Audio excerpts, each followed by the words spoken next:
I'm almost falling asleep. I'm in a happy place right now. Just rolling gnocchi.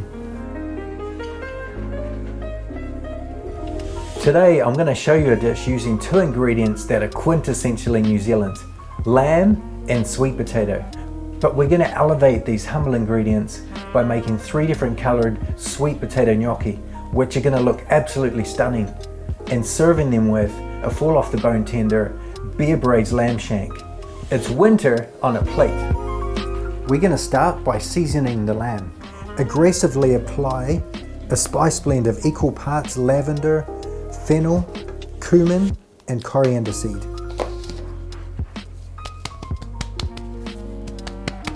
Season with kosher salt.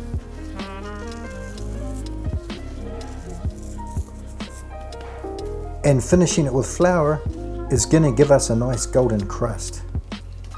Sear all sides until golden brown. Remove lamb shank from the roasting pan and add 1 cup each of carrot, onion, fennel, celery. Saute vegetables until golden brown and then deglaze with 1 pint of stout beer. For braising lamb, any stout will do, but this is one of my favorites.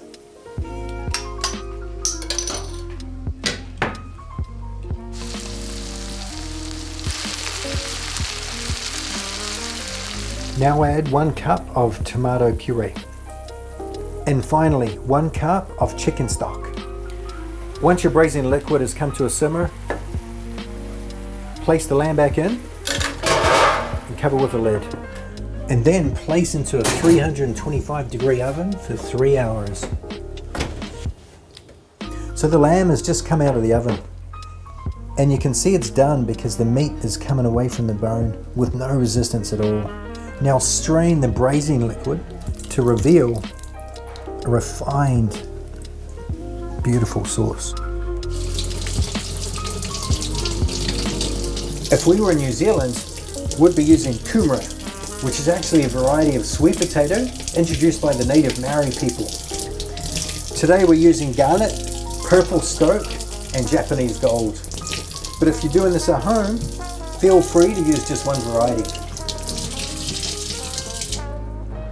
Boil the potatoes from cold, heavily salted water and add garlic for an umami kick.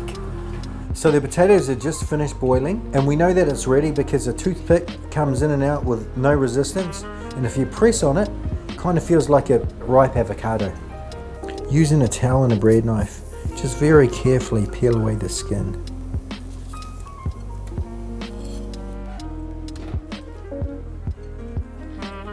Use a ricer to puree your potatoes. That way they won't be overworked.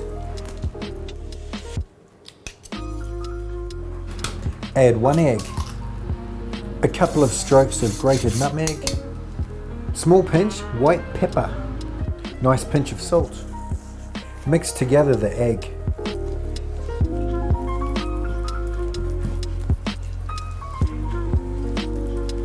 Now we're going to add about 1 cup of flour. Just enough to combine and make it pliable. Work your dough for no more than 2 minutes, and you'll know when it's done because it'll be soft and pillowy.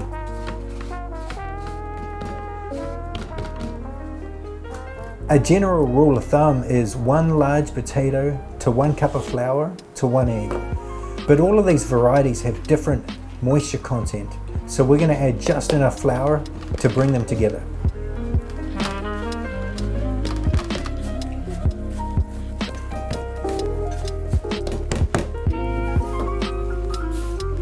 Shape your dough into a rectangle about 1/2 inch high, and then using a well-floured knife, cut 1/2 inch tubes. Now roll these tubes to make them perfectly round.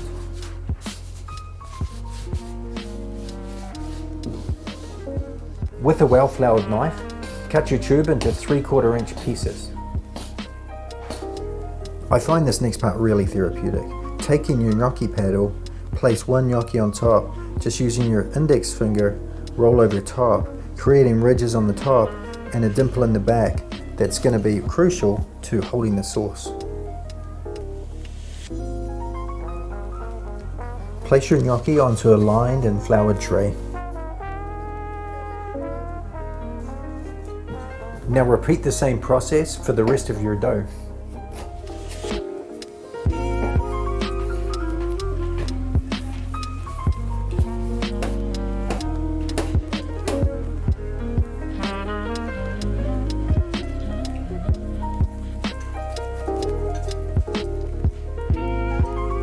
Because we've used 3 different types of potatoes, we've actually made enough gnocchi for 4 people.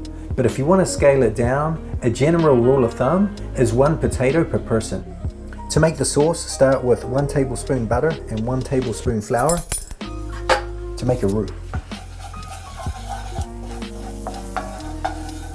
Pour over 1/2 cup of chicken stock. Once that's come to the boil, add a teaspoon of horseradish, salt, squeeze of lemon juice. Continue to simmer until the sauce is thick enough to cover the back of the spoon. Carefully drop your stripy little pillows into boiling heavily salted water. After just a couple of minutes, the gnocchi have risen to the top, and when they've done that, you know that they're done. All that's left is to drain the gnocchi, add to the sauce, and top with chives. Gently spoon over gnocchi to the plate. Now the lamb. It's going to fall nicely. To finish, reduced braising liquid over top, fresh chives, and a few fennel prawns. These 2 main ingredients are found in abundance in Aotearoa. And when you think about the gaminess of the lamb and the sweet earthiness of the kumara, they are a classic flavor epiphany.